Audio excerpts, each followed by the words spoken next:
Goldorak. C'est dur, hein. C'est dur, c'est difficile de départager. C'est les deux qui ont quasiment tout lancé. Et Osamu Tezuka, le point commun, donc je dirais Osamu Tezuka.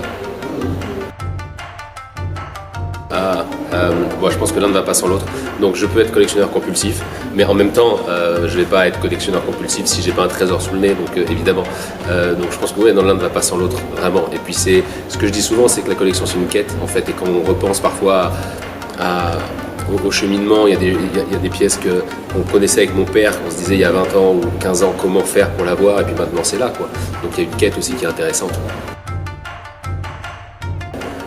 Méca. Les gros poids. Ah, ben ça c'est me demander de choisir entre le jour ou la nuit, quoi. Non, mais c'est le premier jouet qui m'a donné envie de commencer cette collection, le premier bouleversement que j'ai eu esthétique, c'était porte de vente avec mon père à 9 ans et c'était un Goldorak, un petit Goldorak en métal. Donc c'est ce qui m'a donné envie de me lancer là-dedans et de créer cette collection, encore une fois avec mon père. Donc je dirais, voilà, pour l'histoire, je dirais ST. Captain Flamme. Sauver l'humanité. Héros solitaires, j'adore les héros solitaires, j'adore les teams de robots, mais j'aime beaucoup le côté initiatique et solitaire qu'il y a dans beaucoup de ses œuvres. Actarus est très solitaire. Bataille spatiale. Vite méconnu. Spatiaux, je dirais, robots spatiaux. Flashy. Vachement métal. Hommage fidèle. Rétro. Silencieux. Comme je disais, petite nuance, comme je disais tout à l'heure, c'est toujours particulier la frontière entre le bien et le mal dans tous ces animes, en tout cas à cette époque-là. À savoir que Goldorak à la base n'était pas forcément fait pour faire le bien. Il le fait parce qu'il aide Actarus à s'échapper de sa planète. Donc c'est vrai que un robot guerrier peut rendre la justice comme il peut aussi détruire la Terre. Mais robot policier, je trouve que c'est pas le terme, donc je dirais robot guerrier. Ah, alors ça c'est intéressant, puisque c'est vrai que quand on y pense, c'est la première fois avec le concept mecha dont je parlais, inventé par Go Nagai, où pour la première fois un homme se place dans la tête d'un robot géant pour le piloter. C'est maintenant ce qu'on appelle les exosquelettes. Donc c'est vraiment le concept mecha qui a été inventé par lui. Il y a un rapport tout de suite assez charnel qui se crée entre l'homme et la machine. Donc c'est une sorte d'intelligence humaine qui vient insuffler ce qu'elle connaît à un robot. Mais en même temps, le robot a une énorme également influence sur l'homme qui le contrôle. Donc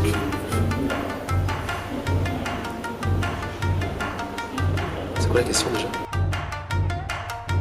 Je dirais machine contrôlée par l'humain, mais comme pour moi c'est pas que des machines, c'est ça qui est particulier. Parce que je pense qu'il y a bien plus qu'une simple machine dans tous ces robots et dans tous ces jouets, ça va bien plus loin, mais je dirais machine contrôlée par un humain. Parce que c'est ça en rapport avec le robot, il faut savoir, c'est vrai qu'il y a quelque chose de très intéressant à analyser, c'est que c'est un peu tout cet imaginaire et ces espèces de machines démesurées, gigantesques, pilotées par des hommes, ça fait directement suite en fait à l'impuissance de l'homme face à la bombe atomique et aux bombes atomiques d'Hiroshima et Nagasaki. Au bout d'un moment, dans l'imaginaire japonais, les adultes ont failli et peut-être que c'est les enfants qui doivent reprendre éventuellement le contrôle pour aller vers un avenir meilleur. Et comment l'homme peut se sublimer face à la puissance technologique, c'est là où ces robots entrent en scène. Donc c'est-à-dire que le nucléaire a fortement, et tout ce qu'il y a de mauvais dans le nucléaire, je parle de bombe atomique, a fortement influencé tous ces mangakas et tous ces créateurs de ces jouets. Donc ça c'est intéressant, sinon après moi à titre personnel, je sais pas... Oui, énergie solaire, on va dire ça. Mais c'est vrai que le nucléaire est tellement omniprésent en fait dans tous ces animes. On voit des champignons atomiques partout, on voit des civilisations se faire détruire, que c'est vrai que c'est quelque chose qui est là tout le temps. Voie humaine.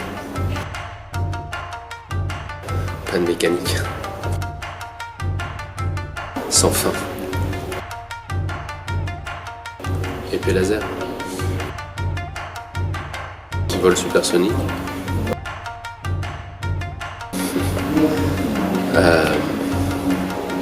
C'est aux hommes de décider souvent, pas aux robots, c'est les hommes qui déplacent d'un camp ou dans l'autre. Je dirais amis, parce que moi j'ai grandi avec et ça a toujours été des amis pour moi. Bouclier indestructible.